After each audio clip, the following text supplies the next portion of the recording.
장입니다. 우리 3절로 6절의 말씀, 출애굽 19장 3절부터 6절까지 우리 내용 생각하면서 함께 합독하도록 하겠습니다. 구약성경 111면에 있습니다. 자, 출애굽기 19장 3절부터 6절까지 함께 합독합니다. 시작.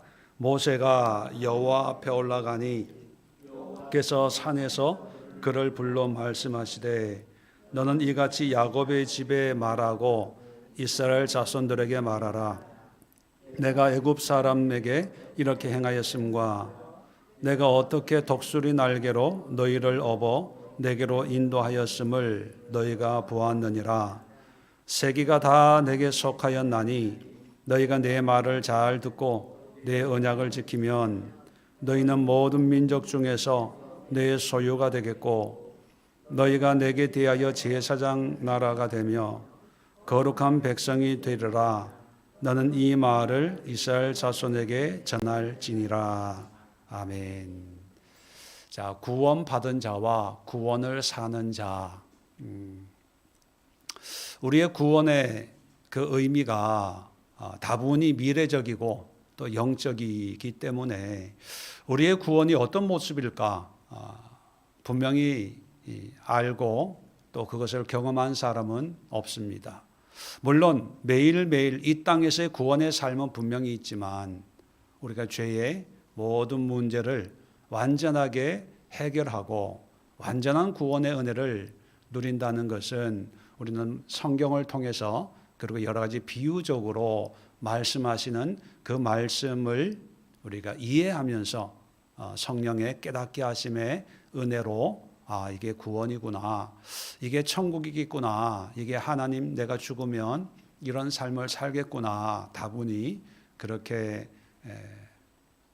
이해하고 또 믿고 있습니다.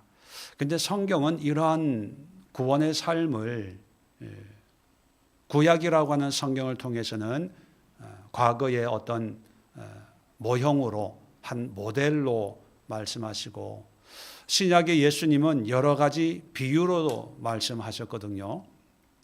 그런데 오늘 구약 성경을 통해서 역사적으로 출애굽을 통해서 베푸신 그 구원의 은혜를 통해서 하나님은 구원의 삶이 어떠한가, 꼭 죽어서 천국에 가서 사는 그런 우리가 미래에 다가올 그런 미래적인 그리고 영적인 의미의 구원을 말씀하시는 걸까?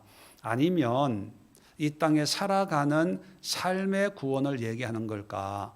거기에 대한 예시, 예표, 하나의 모델로 출애굽을 우리는 생각할 수가 있습니다. 오늘 성경을 보면 이제 19장에 이르면 이제 드디어 출애굽해서 시내산에 3개월 만에 도착했음을 1절을 통해서 알 수가 있습니다. 이제 2절에 산 앞에 장막을 치고, 이 산은 시내산이지요. 장막을 치고 3절에 보면 모세가 시내산에 올라갑니다.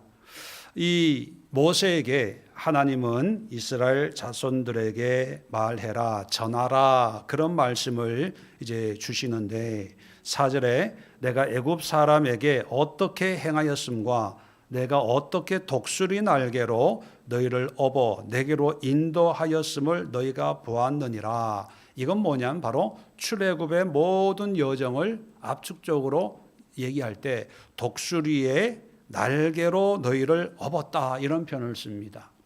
이 얘기는 뭐냐면 너희들의 노력이나 너희들의 능력으로 출애굽한 것이 아니라 독수리 날개, 새끼를 이렇게 날개 위에 얹고 나는 것처럼 하나님이 온전히 너희가 한 건 별로 없지만 내가 너희들을 안전하게 여기까지 인도했다. 그 의미를 이렇게 표현을 하는 것입니다.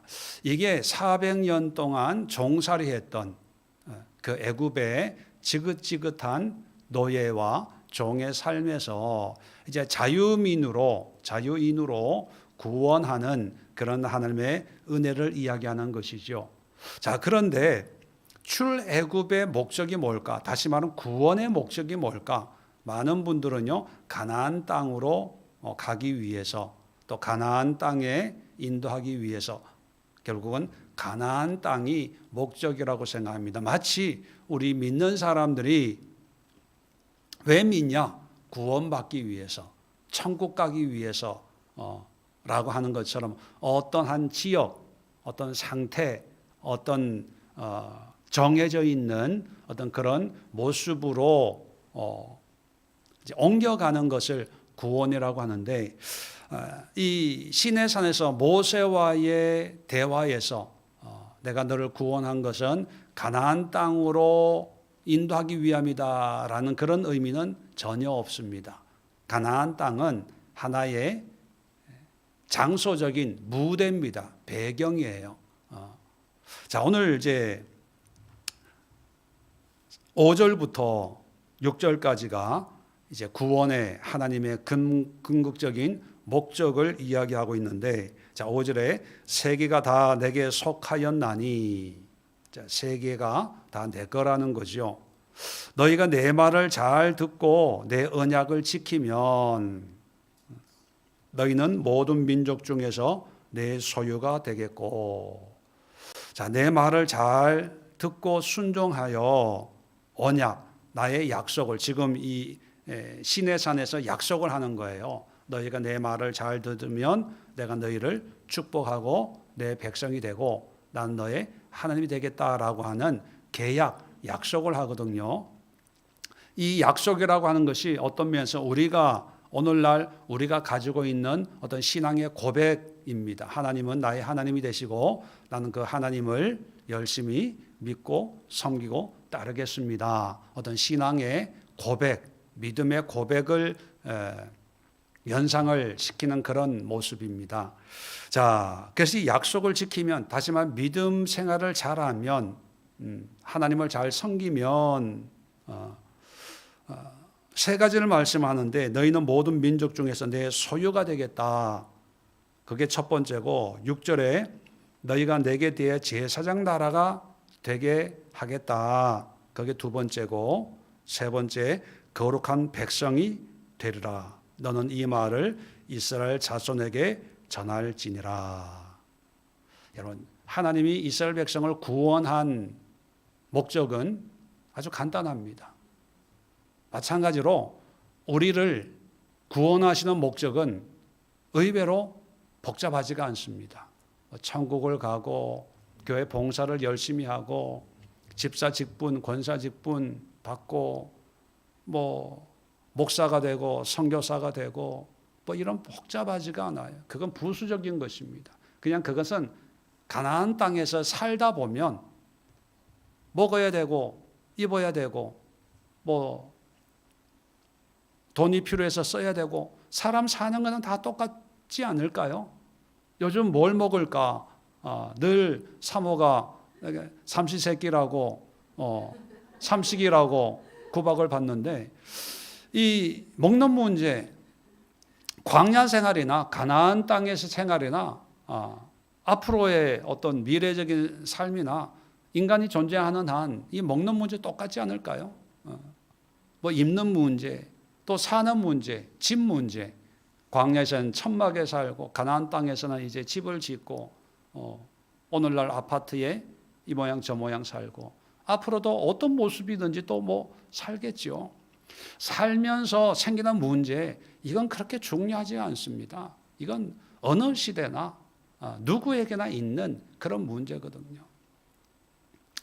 일하고 사업하고 광야 시대에도 만나가 하나님이 주셔서 농사는 짓지 못했지만 뜨거운 햇볕에 또 흐린 날씨에 광야에 돌풍이 불고 늘 이 환경 때문에 살기가 어려워 힘들어 그런 불평이 있었을 것이고, 가나안 땅의 삶에도 흉년의 때가 있고 풍년의 때가 있고 전염병이 돌기도 하고, 그래서 가축이 죽어서 하루아침에 거제가 되기도 하고, 또 어떻게 풍년이 들어서 또 새끼를 많이 낳아서 잘 살게 되기도 하고, 사람 사는 것은 불교인이나 기독교인이나 민주국가나 공산주의 국가나 모양과 모습은 다르지만 삶은 다 대동소이합니다. 그런 삶을 가지고 뭐 믿음을 얘기한다는 것은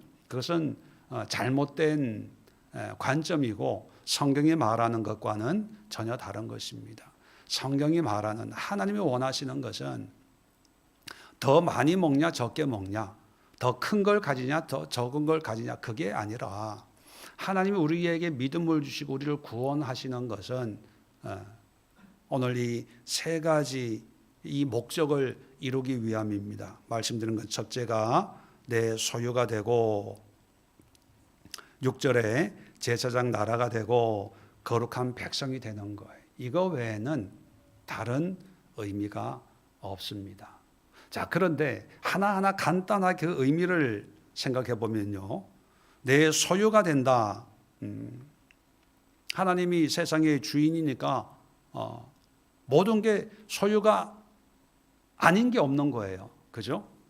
5절에 세계가 다 내게 속하였다 이미 선언을 했거든요. 세상에 있는 게 내 거야 라고 했는데 또 모든 민족 중에 내 소유가 되겠고, 아니 소유가 아니었다면 소유가 되는 게 의미가 있는데 원래부터 소유였잖아요. 그런데 내 소유가 된다, 이게 무슨 말일까요?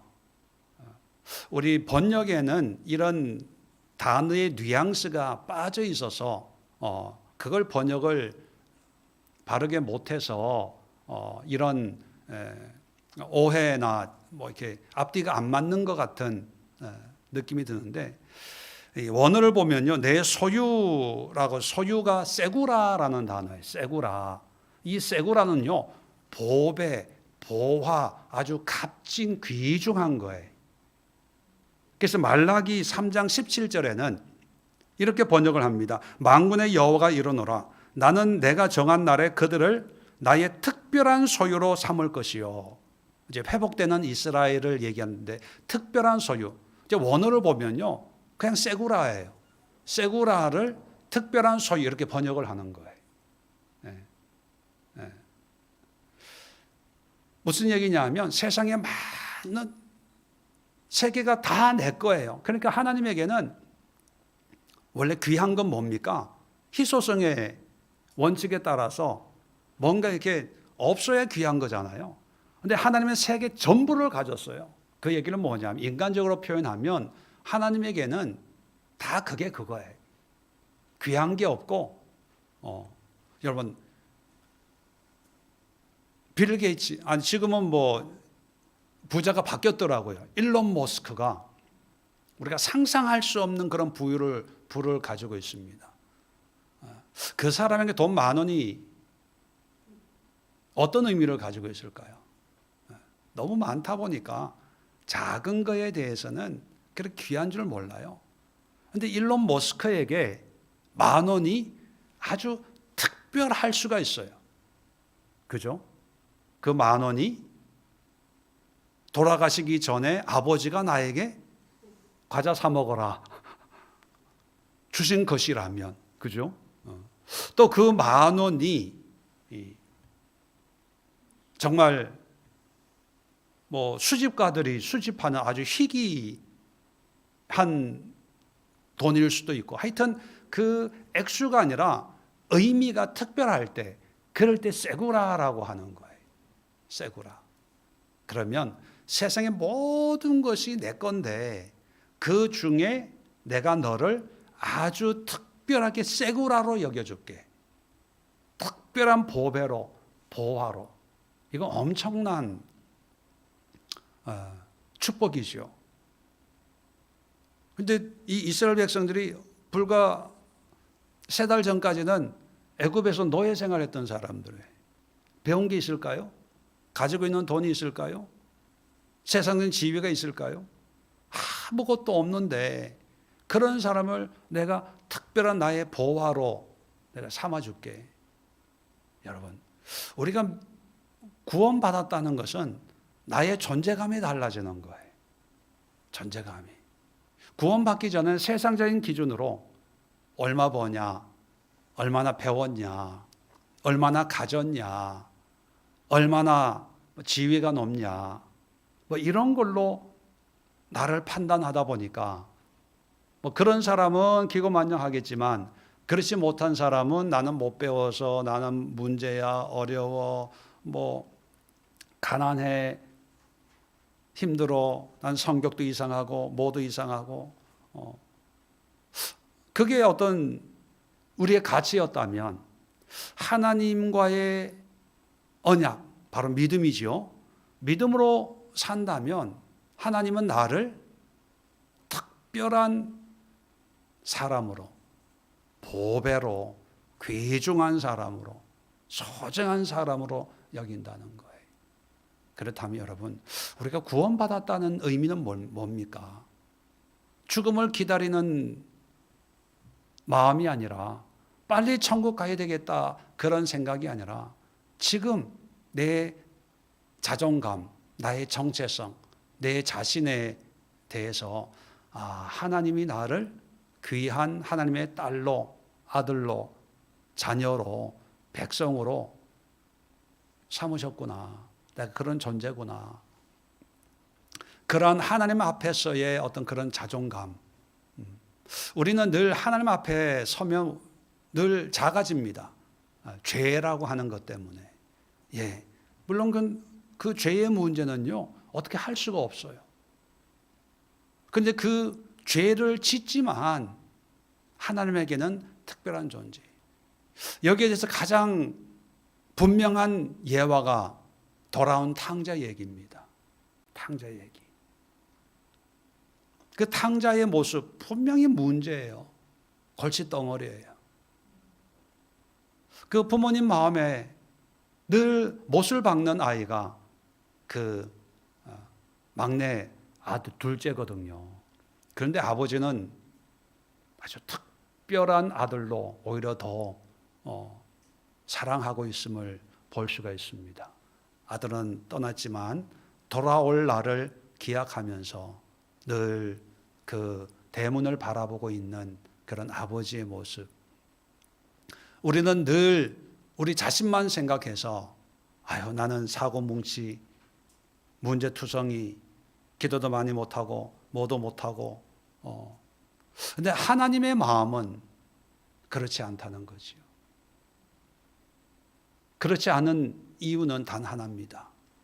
우리가 하나님의 구원, 하나님을 믿는 믿음이 있기 때문에.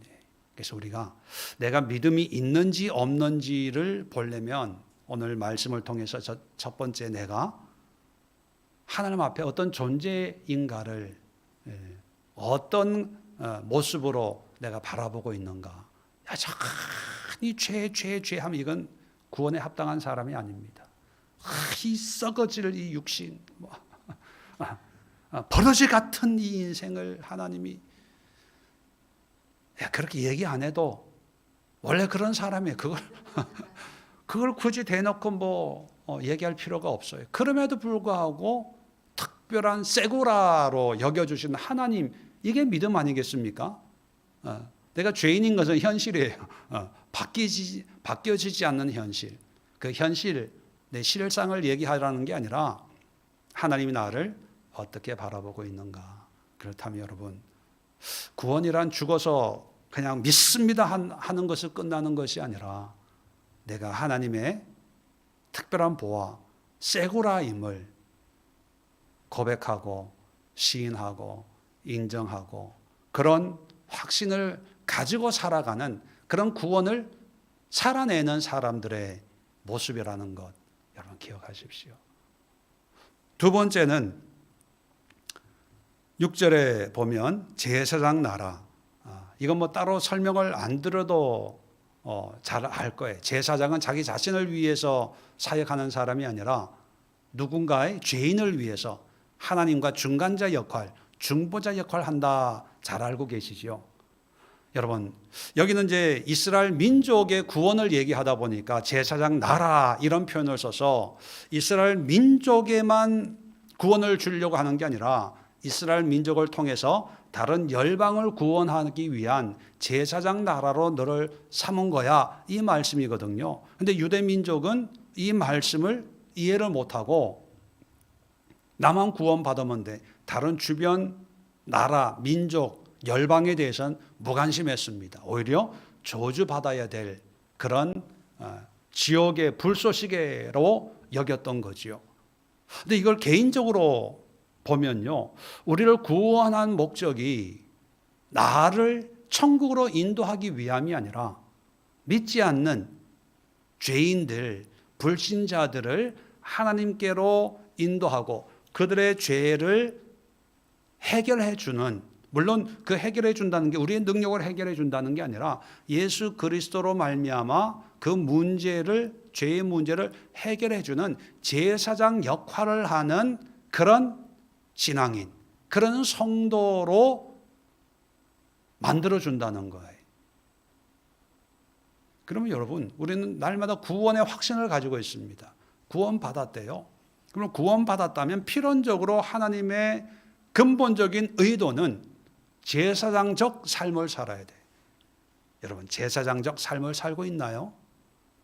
내 믿음 하나 제대로 간수 못하면서, 그러다 보니까 전도 한 번 못하고 제사장 역할 한 번 못하고 내 문제 하나 제대로 해결하지 못하는데 구원을 얘기하고 있어요. 믿는데요, 확신한대요, 예정되어 있대요, 정해져 있대요. 이건 말이 안 되는, 성경을 몰라도 한참을 모르고 내가 믿고 싶은 것, 내 생각에 부합되는 그 성경 구절 몇 군데를 찾아서 다른 거에 대해서 무관심하고 나에게 맞는 앞뒤 문맥의 의미는 생각도 않고 문자적인 그런 내용 몇 군데만을 가지고 나는 구원받았습니다, 구원의 확신이 있습니다, 지금 죽어도 천국 갈 믿음이 있습니다 라고 하는데, 사실 하나님, 성경이 말하는 구원과는 전혀 상관이 없는 자기만의 구원이지요. 가나안 땅에 가서도 그렇고 광야에서도 그렇고, 물론 처음부터 제사장의 역할을 할 수 있는 건 아니죠. 이 사람들 훈련 받아야 되겠죠. 교육 받아야 되겠죠.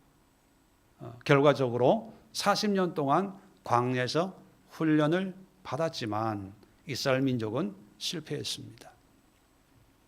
그런데 우리 개신교 교인들도 죄에서 구원을 받았습니다. 그러면 구원 받았으면 너무 감사하고 기쁘지요. 자, 그 기쁨을 넘어서 이제 내가 받은 이 구원을 또 다른 사람에게도 전해줘야 되는데, 그런 제사장이 됐는데 자기가 제사장인 줄도 모르는 사람들이 너무나 많아요. 물론 신앙 초기에는 잘 모를 수 있습니다.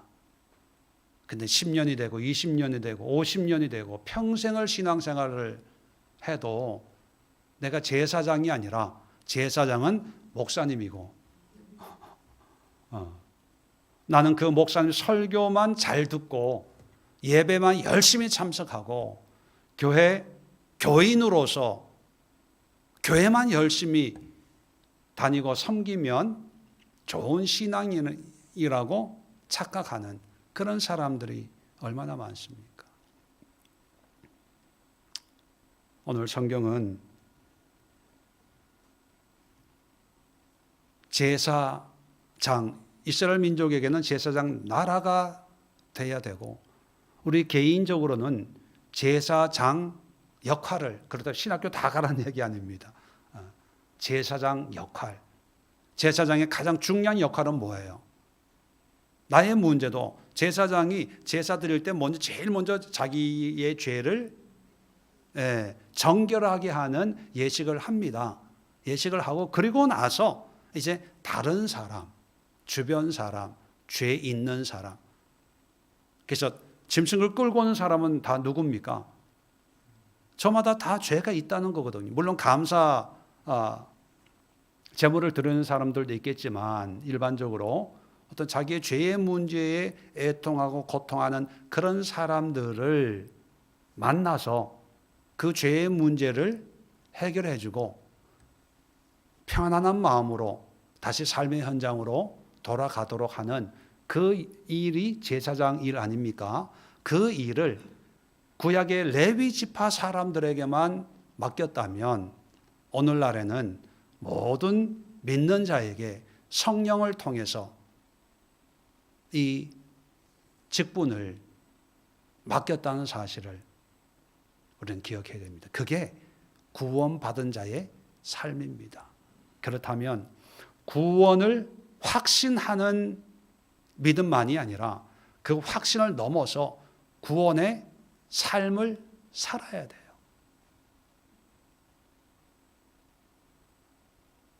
그런데 교회에서 또 성도들은 이런 걸 싫어해요. 어려워합니다. 왜요? 힘드니까. 믿는 건 믿습니다 하면 되잖아요. 그죠? 근데 이렇게 살아라 하면 다 힘들어해요. 그래서 이걸 부담스러워합니다. 이렇게 살기 힘드니까 그냥 예정됐다고 해주세요. 정해졌다고 해주세요. 예수님이 십자가에서 다 해결했다고 선언했다고 그렇게 해주세요. 만약에 예수님이 다 해결했다면 사도들이 순교하면서까지 복음을 전할 필요가 있었을까요?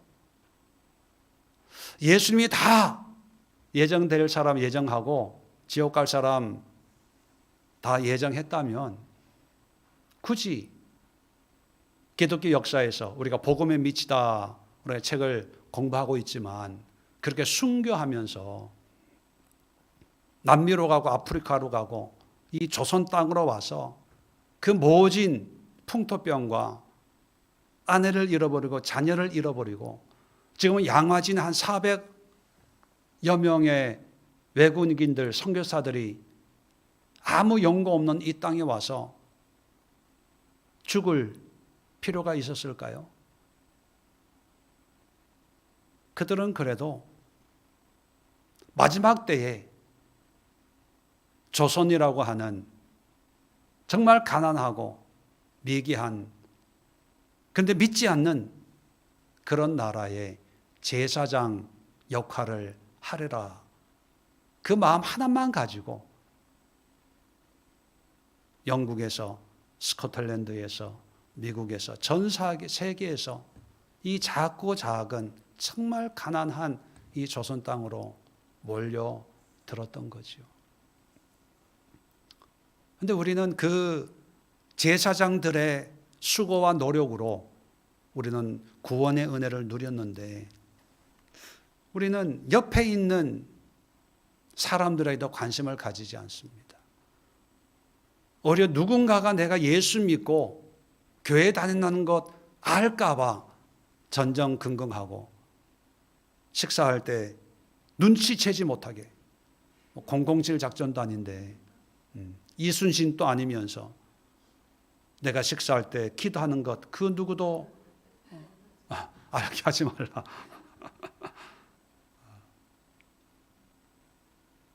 옛날에는 성경책 가지고 다닐 때 성경책을 007 가방에 회사 출근하면서 출근하는 것처럼 교회에 오다가 이제 핸드폰이 보급이 되면서 너무 편한 거예요. 이제 성경책을 안 가지고 와도 예배 드리는데 아무런 문제가 없습니다. 핸드폰을 게임은 열심히 하지만 성경 어플은 한 번도 안 열어봐요. 그런 모습이 구원받은 소위 말하는 구원받은 자의 모습이라면 그 구원은 잘못돼도 너무나 잘못된 구원이 아닐까요?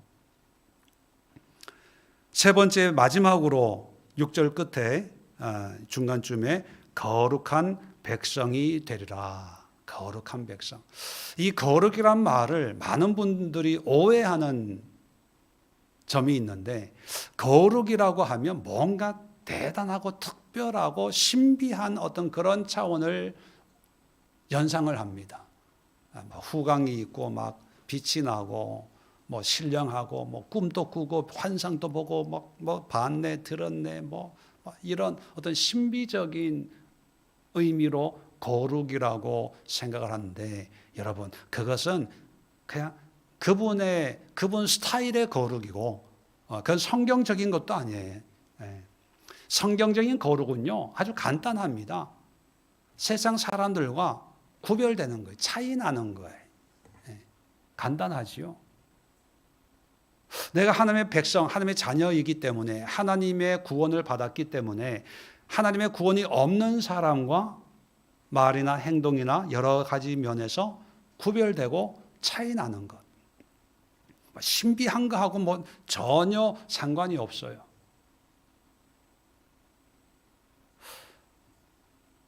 제가 얼마 전에 사모하고 정심을 생선 가게 가서 고등어 생선 조림을 시켜서 먹고 이제 기다리고 있는데, 무슬림 부부가 아이 하나하고 갓난 아기 하나 데리고 들어오는 거예요.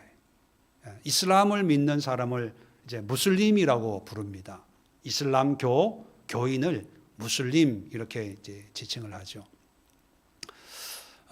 그런데 그 아내가 부르카라고, 여러분 온 몸이 까만 이 눈만 이렇게 내놓고 온 몸을 까만 천으로 이렇게 두른 그런 옷을 입고 들어오는 거예요. 그래서 뭐 뉴스나 이런데 무슬림 국가 이런 데는 그게 익숙한데, 우리나라에서 그리고 바로 내 옆에서 그런 분이 와서 식사를 하니까 궁금한 거예요. 뭐가 궁금하냐?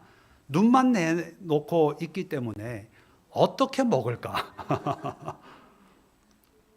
밥 먹을 때는 벗겠지. 그런 호기심이 있어서 밥을 먹으면서 자꾸 흘깃흘깃하니까 앞에 있던 사모가 발로 툭툭 치면서 보지 말라고. 보지 말라고. 근데 이분들이 외국인이다 보니까 또 아이도 있고 하는데 주문하는데 시간이 걸리는 거예요. 의자 찾고 뭐 하고. 그래서 궁금해 죽겠는데, 근데 또 주문했는데 이게 천천히 나오는 거예요. 우리는 다 먹어 이제 가야 이제 나가야 되는데. 그래서 먹는 것도 속도도 좀 천천히 줄여서 드디어 음식이 나와서 이 여자분이 먹는데 안 받더라고요. 안 먹고 입 있는 데가 고무줄처럼 늘어나요. 좀 늘어난데 이게 쭉 늘어져 있거든요. 한 손으로 이거를 이렇게 받치고 안으로 먹더라고요. 얼마나 불편하겠어요. 손으로 이렇게 걸치고 먹고.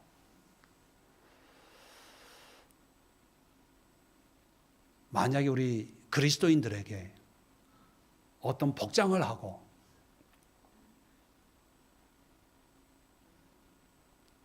우리나라가 아니라 나를 보는 사람이 없잖아요. 외국이면 집에서는 그렇게 하고 자기 나라에서는 그렇게 해도 대한민국에 와서, 그것도 김포에 와서, 아무도 아는 사람이 없는 김포에 와서 과연 우리가 그렇게 불편함을 감수하면서 어떤 복장이나 어떤 음식 예법이나 어떤 그런 종교적인 규례를 아무도 보는 사람이 없는 데에서 그렇게 행할 수 있을까? 물론 종교는 다르지만 거룩이란 뭐냐? 바로 그렇게 사는 거예요. 나를 보는 사람은 없지만 나에게 구원을 주신 하나님을 위해서 그분이 기뻐하는 삶을 나는 끝까지 살겠습니다. 자, 그러다 보니까 그 삶이 그렇게 살지 못하는 사람들에 비교해 보면 특별한 거예요. 그 부르카라고 하는 옷을 입은 그게 제 눈에는 특별하게 호기심으로 바라보는 것처럼 저 사람은 어떻게 먹을까? 어떻게 생각할까? 어떻게 살아갈까? 궁금한 것처럼 우리 그리스도인들도 믿지 않는 사람들에게 비춰지는 그 모습이 저 사람들은 예수 믿는 사람 어떻게 살까? 어떻게 생각할까? 이 차이가 난다는 것은 어떤 궁금증이 유발이 된다는 얘기잖아요. 근데 오늘날 물론 전도가 많이 됐기 때문에 그렇지만 과연 불신자들이 신자의 삶에 궁금증을 일으킬까? 물론 그런 것도 있지만 일반적으로는 우리보다 더하다 그러지 않을까요? 우리가 세상의 교회를 염려하잖아요. 믿는다는 사람이 저렇게 살면 안 되는데, 교회 다닌다고 하면 적어도 저러면 안 되는데, 믿는다고 하는 사람은 목사가 더하고 권사가 더하고 장로들이 더하고, 과연 이게 거룩일까요? 그러면서 이것이 구원받은 자의 삶일까요? 그런 삶을 살면서 주일에 구원 말씀을 들을 때 은혜 받았다고 얘기하고, 구원에 확신이 없었는데 지금 좀 확신이 드는 것 같아요. 과연 그들이 가지고 있는 구원은 어떤 구원이길래 성경에서 얘기하고 있는 구원과 그렇게 차이가 날까요? 여러분, 오늘 이 시간 우리가 기도해야 될 기도의 제목은 구원의 확신이 아니라, 구원 받은 자의 모습이 아니라 받은 구원에 합당한 삶을 살아야 됩니다. 이게 중요해서 베드로 전서 2장 9절에 베드로는 다시 한번 신약 시대에 이렇게 얘기합니다. 너희는 택하신 족속이요 왕 같은 제사장들이요 거룩한 나라요 그의 소유된 백성이니. 시내산에서 하나님이 말씀하신 그 말씀과 똑같은 거예요. 똑같은 말씀을 베드로는 다시 상기시켜 줍니다. 그러면서 이렇게 끝을 맺습니다. 이는 너희를 어두운 데서 불러내어 그의 귀한 빛에 들어가게 하신 이에 아름다운 덕을 선포하게 하려 하심이라. 바로 구원받은, 우리에게 구원을 주신 그 예수님의 이 덕, 사랑을 전하는 거예요. 물론 말로도 전하지만 하나님의 특별한 소유된 삶, 그리고 제사장의 사명을 감당하는 복음의 삶, 마지막으로 구별된 삶을 통해서 나에게 구원을 주신 하나님과 예수님을, 그리고 성령님을 전하는, 그것이 바로 구원의 의미고 구원의 목적이고 구원받은 자의 모습이다 하는 것을 생각하면서 이 땅에 모든 그리스도인들이 이러한 구원을 살아낼 수 있도록 하나님의 은혜가 먼저는 우리에게, 우리 예수교회, 그런 모든 이 땅의 교회들과 그리스도인들에게 진정 구원의 은혜의 삶을 살게 하옵소서. 우리 함께 마음을 모아 간절히 기도하는 시간 갖도록 하겠습니다. 자리 정돈하시고